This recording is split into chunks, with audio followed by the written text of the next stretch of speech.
morning. Oh, it's the weather. It's crap. It's red hot.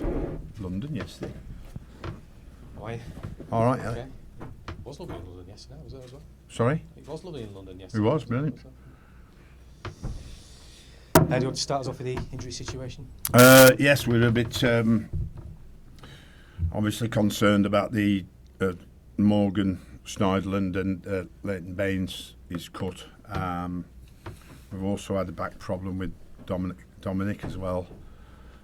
So we're hanging on till what looks like tomorrow for those three to see what their availability is. So there'll be little we can do today with those boys to give them the as long as we possibly can to see whether they're fit tomorrow or not.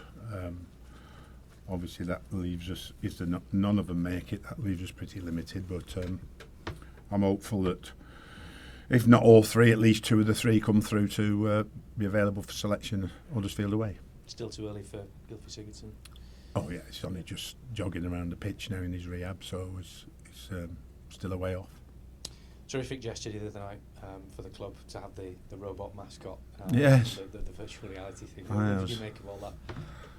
Well, obviously, I only found out just before the game, and I was talking to Phil Jagielka about it, and he said he'd had a chat, and I think and then Jeff at Sky had done a little bit on him on the robot technology as well. Like you mean, so to actually see how good it was, and the fact that it's like he's almost there live, isn't it? You know, and I think that there's a lot of great technology about today used in the right way, and that's certainly used in the right way when it gives somebody that little bit of joy who can't due to his condition obviously make the game live. It's as live as you could possibly be when you're walking out under the arm of the captain and then sitting in the press conference with the manager. So hopefully it can move forward even more from there, but yes, great piece of technology.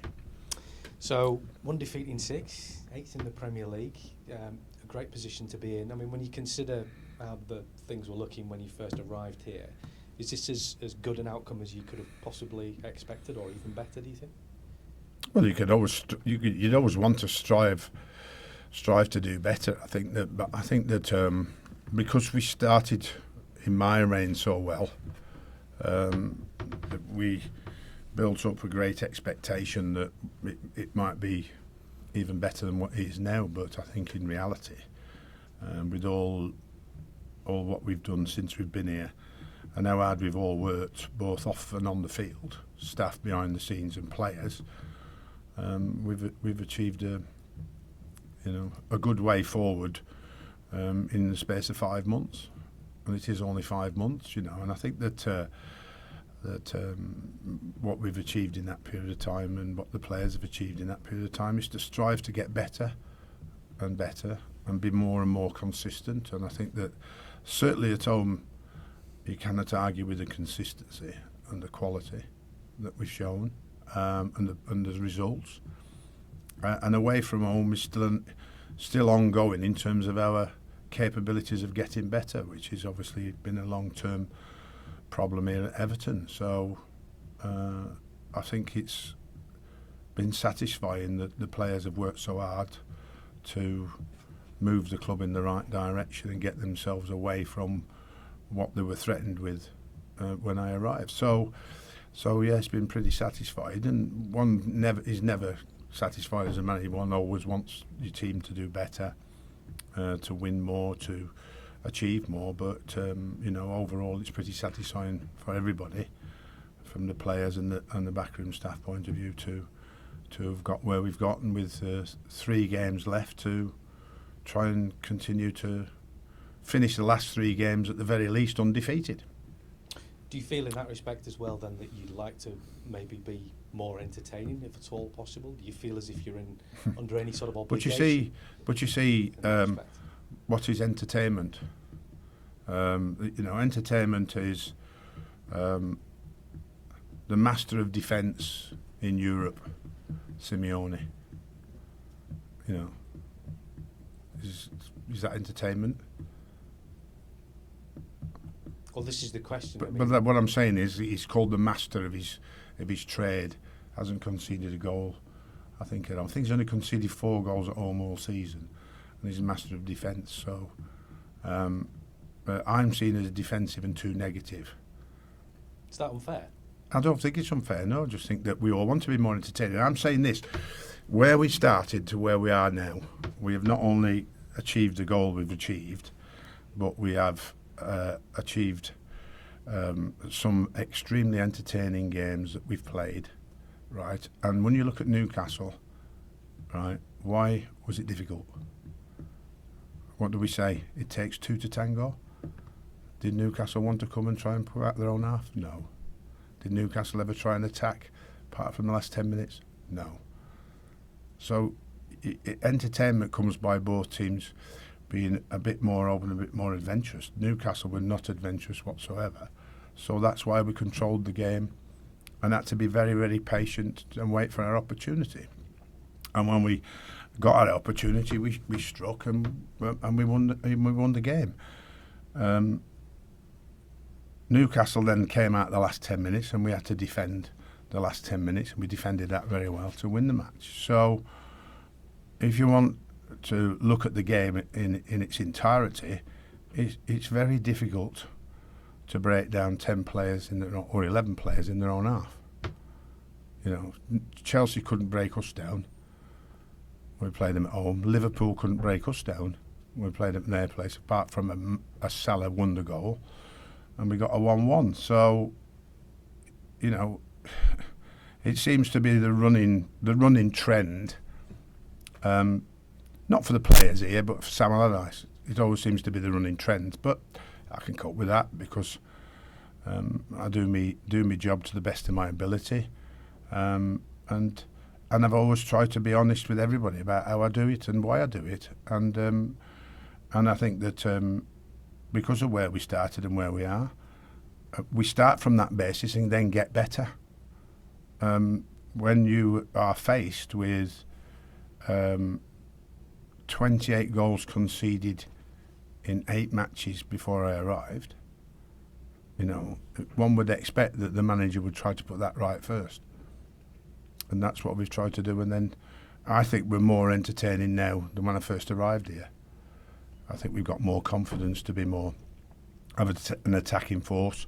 I think there was a middle spell where we tried to evolve in that, but then started losing football matches. So I think we've got the balance a bit better now by the results that we've gained. So with 3 games to go, how much are you planning for next season now, or are you still in a stage where you're still waiting for clarification as to exactly what the plan is? No, we discussed the plans for next season yesterday with Farhad, and I think that we've got some clarity moving forward now.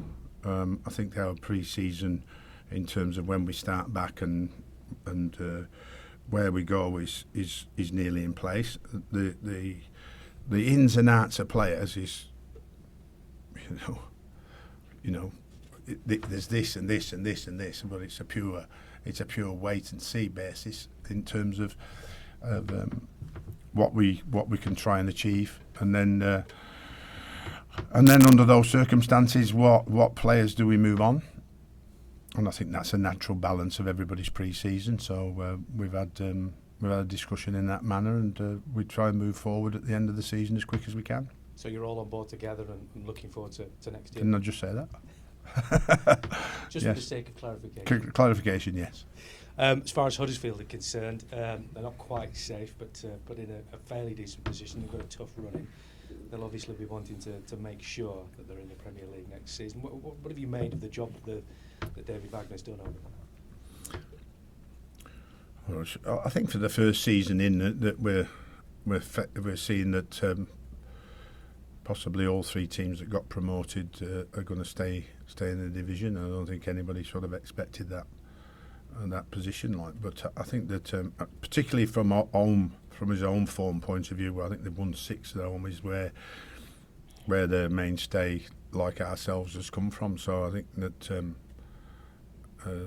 that their game plan will be to try and secure the 3 points. Our game plan is to spoil that situation and try and do the double of them. I think they came in my first full game, and we managed to beat them. But I think they're a lot better at home than they are away from home, and I think that we have the challenges of what the opposition have, their strengths and what their weaknesses are, and on the day, as a team, we have to try and expose their weaknesses and nullify the strengths as always. And for my players, it's about them playing the best away from home.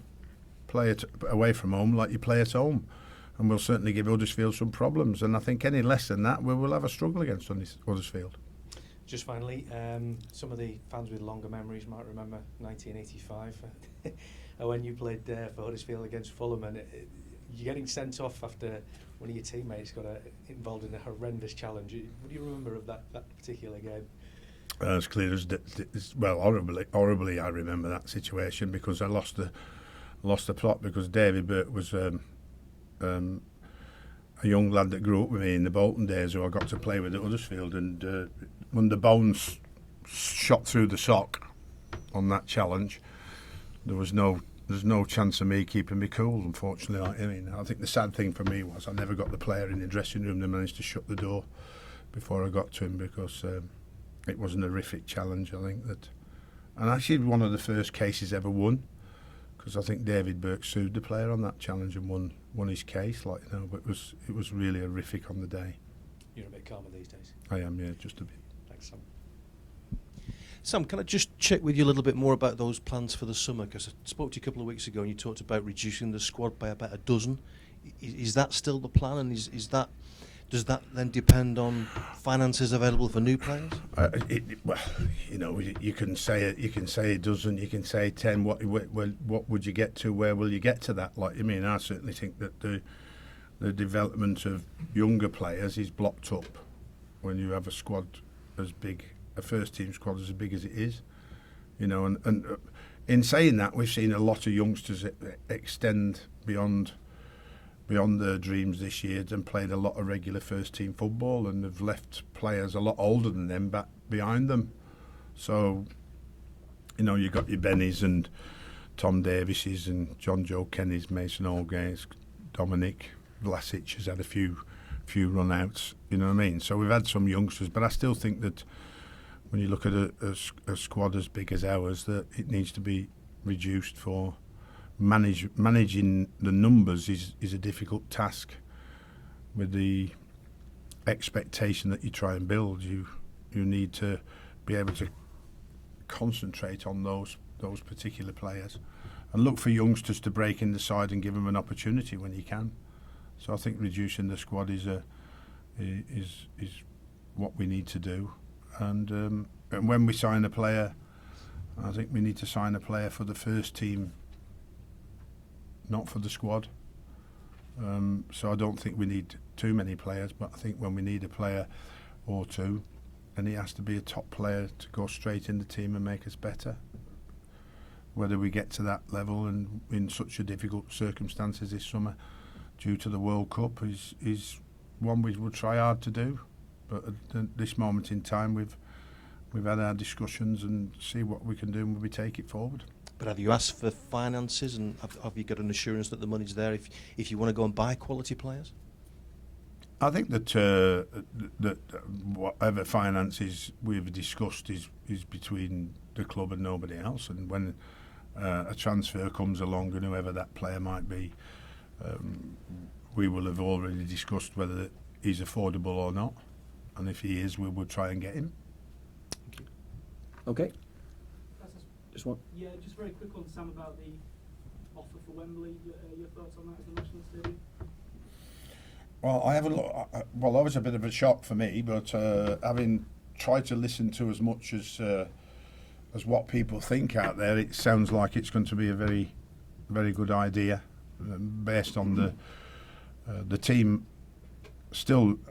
As long as the team is still playing some games at Wembley, because the FA went through, a hugely difficult period to actually build that stadium. So to actually lose it and not play there would be a no from me. So there'd have to be a certain contract that makes sure that you know, Wembley is still Wembley, and the cup finals are still played there, and international games are still played there.